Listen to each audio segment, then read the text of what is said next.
The difference between notice writing and report writing is notice tells us about the future and report tells us about the past happening and past celebrations. এই ভিডিওটো অকমান দীঘলীয়া হ'ব পাৰে কাৰণ ইয়াত পাঁচটা প্ৰশ্নোত্তৰৰ সৈতে ৰিপৰ্ট সম্পৰ্কে আলোচনা কৰা হৈছে। দীঘলীয়া হ'লেও যদি স্কিপ নকৰাকৈ চোৱা তেতিয়াহ'লে মোৰ ধাৰণা মই ভাবো তোমালোকে ৰিপৰ্ট সম্পৰ্কে আৰু চিন্তা কৰিব লগা নহ'ব। ভিডিওটো সম্পূৰ্ণকৈ চাবা, ভাল লাগিলে লাইক কৰিবা, লগৰ যদি ভাবা যে লগৰ সকলেও ইয়াৰ পৰা উপকৃত হ'ব পাৰে তেতিয়াহ'লে শ্বেয়াৰ কৰিবা, আৰু যদি চেনেলটো এতিয়ালৈকে সাবস্ক্ৰাইব কৰা নাই সাবস্ক্ৰাইব কৰি থবা, বেল আইকনটো ক্লিক কৰি থবা যাতে মোৰ লেটেষ্ট ভিডিওবিলাক সোনকালে পাব পাৰা। বলা আমি ভিডিওটো আৰম্ভ কৰোঁ। ইতিমধ্যে সংঘটিত হোৱা কোনো ঘটনা নাইবা ইতিমধ্যে উদযাপিত হোৱা কোনো অনুষ্ঠানৰ বিৱৰণীয়ে হৈছে ৰিপৰ্ট। ৰিপৰ্টত থাকিব ঘটনাটোৰ নাম নাইবা উদযাপিত হোৱা অনুষ্ঠানভাগীৰ নাম, কোন ইয়াৰ লগত জড়িত আছিল, ঘটনাটোৰ লগত জড়িত আছিল নাইবা কোনে মিলি এই অনুষ্ঠানটি উদযাপন কৰিলে, এই অনুষ্ঠানটি ক'ত উদযাপন কৰা হ'ল নাইবা ঘটনাটো ক'ত সংঘটিত হ'ল, কেতিয়া সংঘটিত হ'ল ঘটনাটো নাইবা কেতিয়া অনুষ্ঠান ভাগ উদযাপন কৰা হ'ল, কিয় ঘটনাটো সংঘটিত হ'ল নাইবা অনুষ্ঠান ভাগৰ মূল উদ্দেশ্য কি আছিল, এইখিনিক আমি চমুকৈ 5W বুলি কওঁ। আৰু হাউ ডিড ইট হ্যাপেন মানে ঘটনাটো কেনেকৈ ঘটিবলৈ পালে নাইবা অনুষ্ঠান ভাগ কেনেকৈ উদযাপন কৰা হ'ল, হাউৰে আৰম্ভ হয় কাৰণে আমি ইয়াক 1H বুলি কওঁ। এইখিনি কথাক আমি চমুকৈ 5W আৰু 1H বুলি কওঁ। ইভেন্ট টাইপ আমি আলোচনা কৰোঁচোন। ৰিপৰ্টত যি ইভেন্ট থাকে তাৰ আমি এৰেঞ্জড ইভেন্ট আৰু এক্সিডেণ্টেল ইভেন্ট এই দুটা ভাগত ভাগ কৰিব পাৰোঁ। তাৰ এৰেঞ্জড ইভেন্টবিলাকক আমি গুড ইভেন্টছ বুলিও নামকৰণ কৰিব পাৰোঁ নাইবা এক্সিডেণ্টেল ইভেন্টখিনিক আমি বেড ইভেন্টছ বুলিও ক'ব পাৰোঁ। প্ৰথমতে চাওঁচোন আমি এৰেঞ্জড ইভেন্ট কি হ'ব পাৰে, তাৰে কেইটামান উদাহৰণ ইয়াত দি দিয়া হৈছে। নম্বৰ 1তে থাকিব এনুৱেল স্পৰ্টছ, স্কুলবিলাকৰ বা কলেজত থাকিব, ফেয়াৰৱেল চেৰেমনি হ'ব পাৰে, ব্লাড ডোনেশ্যন কেম্প হ'ব পাৰে, কুইজ কম্পিটিশ্যন হ'ব পাৰে, ফ্ৰেছাৰ্ছ ৱেলকাম হ'ব পাৰে, টিচাৰ্ছ ডে চেলিব্ৰেশ্যন নাইবা world mother language day, book fair, আৰু ডে বহুত হ'ব পাৰে, যিমান ডে আছে যিমান দিৱস আছে উদযাপন তেনে সকলো হ'ব পাৰে। তাৰপিছত এক্সিডেণ্টেল ইভেণ্টছ নাইবা বেড ইভেণ্টছখিনি আমি চাওঁ।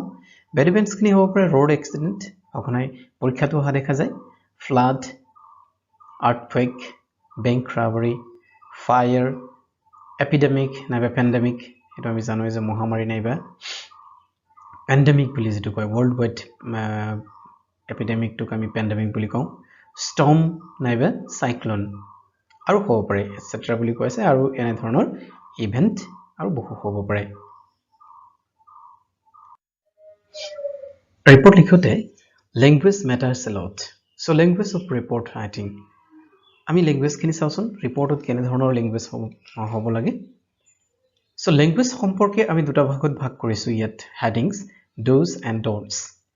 লেংগুৱেজৰ কিছুমান কাম কৰিব লাগে, কিছুমান কৰিব নালাগে। তাৰ ড'জখিনি চাওঁ, কি কৰিব লাগে, ৰিপৰ্টত কি লেংগুৱেজ ইউজ কৰিব লাগে। ইউজ অফ পাষ্ট টেন্স, ৰিপৰ্টত সদায় পাষ্ট টেন্স ইউজ কৰিব লাগে। Use of passive sentences, active sentence ব্যৱহাৰ কৰিব নালাগে তেনে কথা নহয়, কিন্তু পেছিভ চেণ্টেন্সো ইউজ কৰিব লাগে। পৰাপক্ষত যিমান পাৰি পেছিভ চেণ্টেন্স ইউজ কৰিব পাৰি। ইউজ অফ ইনডাইৰেক্ট স্পীচ, আৰু ইনডাইৰেক্ট স্পীচৰ ইউজ কৰা দেখা যায়। ইনডাইৰেক্ট স্পীচ মানে ডাইৰেক্ট কোৱা নহয়, ধৰি লওক চিফ গেষ্টে যিখিনি কথা ক'লে আমি ডাইৰেক্টলি সেইখিনি চিফ গেষ্টৰ মতে ডাইৰেক্টলি কৈ দিব নোৱাৰিম, আমি ইনডাইৰেক্টত ক'ব লাগিব। সেইখিনিক ৰিপৰ্টত ইনডাইৰেক্ট স্পীচ ব্যৱহাৰ কৰা হয় বুলি আমি জানো। ডণ্টছ কি আছে, আমি যিখিনি কৰিব নালাগে লেংগুৱেজৰ ক্ষেত্ৰত, here is generally first person like I, me and second person like you are not used in report. ৰিপৰ্টত সাধাৰণতে I, me নাইবা তুমি এনেধৰণৰ শব্দবিলাক ব্যৱহাৰ কৰা নহয়। এইখিনি আছিলে ৰিপৰ্টৰ লেংগুৱেজ সম্পৰ্কে কিছু কথা। ফৰ্মেট অফ ৰিপৰ্ট ৰাইটিং, এই ফৰ্মেটটো খুব ইম্পৰ্টেণ্ট কাৰণ এইটো ফৰ্মেটতে আমি ৰিপৰ্টবিলাক লিখিব লাগিব। ইয়াৰ প্ৰথমে ওপৰত থাকিব হেডলাইন বা হেডিং, তাৰপিছতেই বাওঁফালে তলতে প্লেচ থাকিব, সোঁফালে থাকিব বাই মানে ইয়াত যদি পৰীক্ষাত প্ৰশ্নটোত দিয়া থাকে নাম পৰীক্ষা প্ৰশ্নবিলাক সাধাৰণতে দিয়া থাকে ইউ আৰ অৰূপ অৰূপা এনে ধৰণৰ তেতিয়াহ'লে সেই নামটো লিখিবা আৰু যদি নাম দিয়া নাথাকে তেতিয়াহ'লে বাই XYZ লিখিব পাৰা নাইবা যদি নিউজ পেপাৰ ৰিপৰ্ট হয় তেতিয়াহ'লে বাই ষ্টাফ ৰিপৰ্টাৰ বুলি লিখিব পাৰিবা প্লেচৰ তলতে থাকিব ডেট যিদিনাখন ৰিপৰ্টটো লিখা হয় সেই ডেটটো থাকিব তাৰ পিছতে আৰম্ভ হ'ব ইন্ট্ৰডাকচন পাৰ্ট আমি ইন্ট্ৰডাকচন পাৰ্টত কি থাকিব 5W থাকিব what who where when why ইয়াত এই প্ৰথমটো ফৰমেটত সো ইয়াত খালি ঠাই ৰখা হৈছে মানে ইয়াত আহিব হোৱাটৰ এনসাৰটো আহিব ইয়াত কি সেলিব্ৰেট কৰা হৈছিল সাপোজ ইটো সেলিব্ৰেশন বুলি যে দিয়া হয় তেতিয়ালে কি সেলিব্ৰেট কৰা হৈছিল for example teachers day was celebrated হোৱাটৰ এনসাৰ আমি কি পালো teachers day was celebrated organized নাইবা held ইয়াৰ ভিতৰত যিকোনো এটা লিখিবা celebrated organized নাইবা held ৰ ভিতৰত যিকোনো এটা বাই কোনোবা ব্যক্তিয়ে কৰিলে তাৰ বাই লিখিব লাগিব আৰু যদি অনুষ্ঠানৰ দ্বাৰা হয় তেতিয়ালে at XYZ school on কেতিয়া কৰা হৈছিল হেয়া লিখিব লাগিব on তাৰিখ যেটো দিবা সেই তাৰিখৰ আগদিনাখন ইয়াত থাকিব কাৰণ আগদিনাখন অনুষ্ঠান ভাগ হোৱাৰ পিছত পিছদিনাখন ৰিপৰ্ট ওলাব তে ইয়াৰ ডেটটো হল ৰিপৰ্ট লিখা দিন আৰু এটো হ'ব উদযাপিত হোৱা দিন so on which started at yet time কেটা বজাত আৰম্ভ হৈছিল তাৰ টাইমটো দিব লাগিব এখিনিত আমাৰ 4W হে হৈছে দেই 4W what who where and when প্ৰথম সেন্টেন্সটো হেই তাৰ পিছত why পিছৰ সেন্টেন্সটো আমি why মানে main purpose of the programme কিয় প্ৰগ্ৰামটো অনুষ্ঠিত কৰা হৈছিল কিয় অনুষ্ঠান ভাগ কাৰ্যসূচী ভাগ অনুষ্ঠিত কৰা হৈছিল কিয় যদি টিচাৰ্স ডে সেলিব্ৰেশন হয় তেতিয়ালে হ'ব পাৰে টু honor the teachers নাইবা যদি world environment day celebration হয় তেতিয়ালে হ'ব পাৰে to make the students aware about the plantation and devastating effect of deforestation এনে ধৰণৰ কথাবিলাক ইয়াত আহিব এখিন আমাৰ 5W হৈ গল আৰু 1H এই মেইন বডিত আহি যায় 1H যি একমাত্ৰ H ছিল হিয়া আমাৰ মেইন বডি অফ দা লেটাৰত ৰিপৰ্টত আহিব how started এই অনুষ্ঠান ভাগ কেনেকৈ আৰম্ভ কৰা হৈছিল নাইবা কেনেকৈ সেলিব্ৰেট কৰা হৈছিল এন্ড হাইলাইট আৰু ইয়াৰ হাইলাইট খিনি থাকিব অনুষ্ঠান ভাগ কেনেকৈ কৰা হৈছিল ফৰ এক্সাম্পল ইয়াত আকন দেখুৱাৰ যত্ন কৰা হৈছে the school hall was decorated with flowers and small flags all celebrationৰ কাৰণে স্কুলত উদযাপিত হোৱা সকলো সেলিব্ৰেশনৰ কাৰণে এটা কমন লাইন দেই এখিনি কমন হিচাপে তোমালোকে ল'ব পাৰা school hall was decorated with flowers and small flags The program started with a welcome speech by the principal. The students presented various colorful ইয়াৰ ভিতৰত যিকোনো এটা লিখিবা হয় colorful নাইবা various program like dance, song, one act play, etc. তাৰ পিছত এখিনি chief গেষ্টৰ নাম আহিব ৰিপৰ্টত সেলিব্ৰেশন বিলাকত চিফ গেষ্টৰ এটা ভূমিকা থাকে আৰু চিফ গেষ্টৰ নাম আহিব for example Mr. Borua the chief guest delivered a motivating speech insisting on কিহৰ ওপৰত জোৰ দি কথা কৈছিল হেখিনি ইয়াত লিখিব লাগিব there was a great enthusiasm এটো কনক্লুজনত কি আহে পজিটিভ নোটৰে কনক্লুড হয় সেলিব্ৰেশনৰ notice black so there was a great enthusiasm among the students ছাত্ৰ ছাত্ৰীসকলৰ মাজত খুব enthusiasm দেখা গৈছিল উৎসাহ উদ্দীপনা দেখা গৈছিল sweets and biscuits were given away to all মিঠাই আৰু বিস্কিট সকলোকে বিতৰণ কৰা হৈছিল the program ended up at 4 p.m. with a speech by the principal. আৰু লগতে vote of thanks লিখিব পৰা তোমালোকে যে প্ৰিন্সিপাল ছাৰৰ দ্বাৰা বক্তব্য আৰু vote of thanks ৰ হৈতে অনুষ্ঠান ভাগ সামৰণি পৰিছিল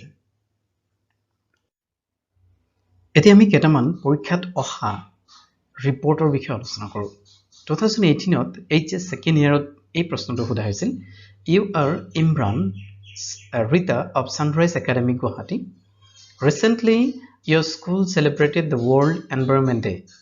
Giving detail of the celebrations, write a report in 100 to 125 words for your school magazine.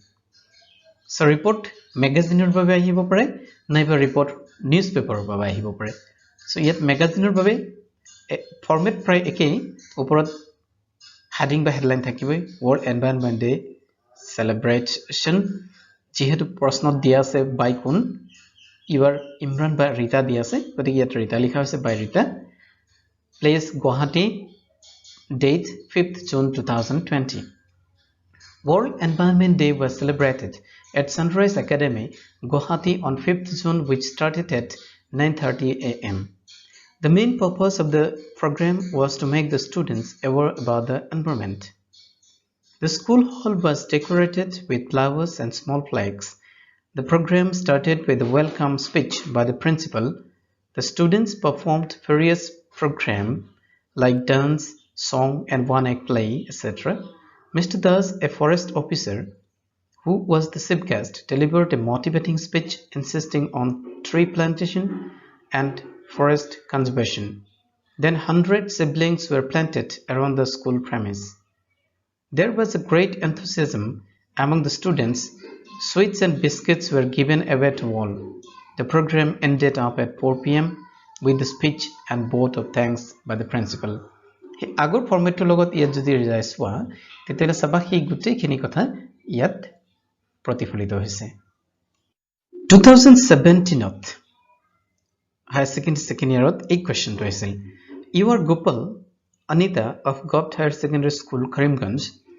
Your school has organized a blood donation camp on the occasion of its Golden Jubilee celebrations. Write a report in 100 to 125 words as an editor for your school magazine on this widely acclaimed activity. So, title hoy jabo by your headline hoy jabo Blood Donation Camp by Gopal, Karimganj, 25th June 2020.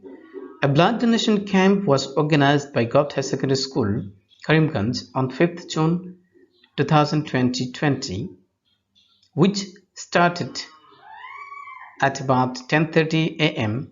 The main purpose was to create awareness about blood donation among students and local people so that they can donate blood in future. A number of teachers and local people participated in the program. ইয়াত এটা কথা মন কৰিব লাগে যে student তাই কিন্তু 18 years হোৱাৰ আগলৈকে ব্লাড ডোনেট নকৰে গতিকে so that they can donate blood in future ভৱিষ্যতে যাতে তেওঁলোকে ব্লাড ডোনেট কৰিব পাৰে নাই বা ডোনেট কৰা সম্পৰ্কে ইন্টাৰেষ্টেড হ'ব পাৰে তাৰ কাৰণে ডোনেশ্যন কেম্পটো স্কুলত পতা হৈছিল A team of 6 doctors and 12 nurses were present at the program. A senior physician, Dr. Madhi, spoke on the importance of donating blood and how it gives new life to others. A good number of people and teachers, including the principal, donated blood. Refreshment was provided to all present there. A total 100 units of blood was collected and a sense of satisfaction was seen on everybody's face. 2016 আহিছিল You are an eyewitness to a road accident in which a school-going boy was killed and many passengers were injured. As a press reporter of an English daily, write a report about the accident in 100 to 125 words. You are Neetu Saurabh. Schoolboy died in a road mishap. This is the title or headline. Reported by Saurabh. So, যেতিয়া আমি accident সম্পৰ্কে bed ইভেণ্টখিনি লিখিম আৰু যদি news পেপাৰত দিবলগীয়া হয় তেতিয়াহ'লে আমি ডেট এণ্ড প্লেচটো এইটো ফৰ্মেটতো লিখিব পাৰোঁ ডেট লখিমপুৰ 5th February 2020 ইয়াত ডাঙৰ মাহবিলাকৰ নামটো সৰুকৈ লিখা হয় প্ৰথম তিনিটা লেটাৰে লিখা হয় ফেব্ৰুৱাৰী টু ফেব লিখা হৈছে A hair-raising road accident took place. আগৰ ফৰ্মেটত আমাৰ took place শব্দটো নাছিল তাত আছিল কেৱল organized নাইবা celebrated নাইবা held আছিল কিন্তু যেতিয়া আমাৰ bad event হবে accident যেতিয়া হয় তেতিয়া took place শব্দটো আমি লিখিব পাৰোঁ So a hair-raising road accident took place at Lilabari 3 km from Lakhimpur town yesterday at about 3:30 p.m. ইয়াতো চোৱা what hair-raising road accident ক'ত Lilabari where হৈ গ'ল when it was yesterday at 3:30 এইখিনি w খিনি আহি আছে according to the eyewitness a truck collided with a bus from the back it is so why আহিব জানো why মানে কি ইয়াৰ মূল উদ্দেশ্য থাকিব জানো accidentor মূল উদ্দেশ্য থাকে নে না থাকে So according to the eyewitness, a truck collided with a কিয় হেতু হে থাকে কেনেকৈ বা কিয় এক্সিডেন্ট সংঘটিত হৈছিল কাৰণ প্ৰত্যক্ষদৰ্শীৰ মতে ট্ৰাক এটা আহি বাছত খুন্দা মাৰি দিছিল সেই কাৰণে why তাৰ পিছত আহি যাব হাউ খিনি ইয়াতে বৰ্ণনা হ'ব the truck was in high speed কেনেকৈ সংঘটিত হৈছিল ঘটনাটো ট্ৰাক হাই স্পীডত আছিল and so the hit was horrible সেইভাবে যি খুন্দা লাগিছিল সেই খুন্দাটো খুব ভয়ানক আছিল the bus got 3 turn and finally hit with a big tree near the road as a result a student in the bus died and several other passengers were severely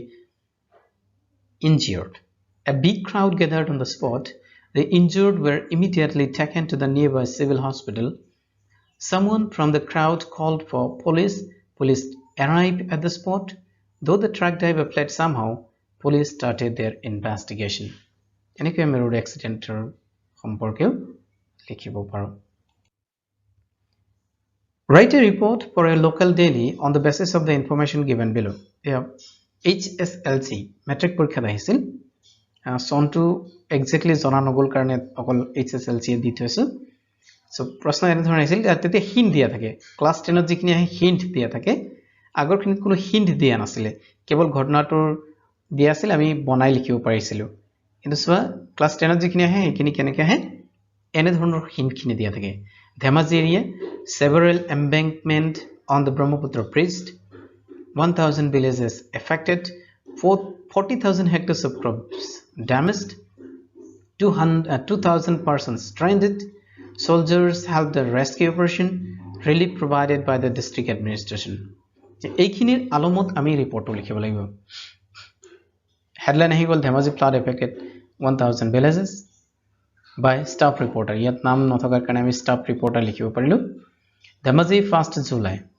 a devastating flood hit some area of Dhemaji yesterday due to continuous rain for a few days several bridges on the embankment of the Brahmaputra affected 1000 villages and 40,000 hectares of crops soldiers helped the rescue operation and 2000 persons stranded to safe place relief materials like dry fruits cloths medicines and drinking water were provided by the district administrations yet so yet ki positive note hobo pare conclusion hote positive note থাকিব লাগে বুলি কোৱা হৈছে কিন্তু relief দিয়াটো এটা positive note নহয় জানো বানপানী তাৰো কি পজিটিভ হ'ব পাৰে যেহেতু বানপানী হৈছিল গতি ইয়াত আমাৰ ৰিলিফ যদি ভালকে দিয়া হৈছে that is a positive note আৰু এনে তৰি আমি পজিটিভ নোটত ৰিপৰ্টটো এন্ড কৰিব পাৰোঁ last but not the least very important so a person came back to your village from Delhi a week ago and tested COVID-19 positive write a report for a daily newspaper about the incident you are Raju Rashida তুমি Raju বা Rashida তোমালোকৰ গাঁৱলৈ দিল্লীৰ পৰা এগৰাকী ব্যক্তি যোৱা সপ্তাহত আহিছিল আৰু অহাৰ পিছত COVID-19 পজিটিভ কৰোনা ভাইৰাছত পজিটিভ দেখুৱা হৈছে তাৰ সম্পৰ্কেটাৰ বাতৰি বনাব লাগে COVID-19 positive in XYZ village villageৰ নাম দিয়া নাই গতিকে XYZ village reported by Rishita Golaghat 15th June 2020 another COVID-19 positive case found at XYZ village 5 km from Golaghat town yesterday according to local people the girl who was tested positive came from Delhi a week ago and was asked to remain in home quarantine after swab test it is said that she did not follow the rule of home quarantine strictly and so panic fell in village. District administration reached the village immediately and sealed the village as containment zone. 5 other people who came direct contact with the girl were taken to quarantine center and a total number of 25 persons swab were collected for test. Administration is all set to do the needful. এনেকৈ আমি ভাবো যে report সম্পৰ্কে আৰু কোনো সমস্যা তোমালোকৰ নাথাকিব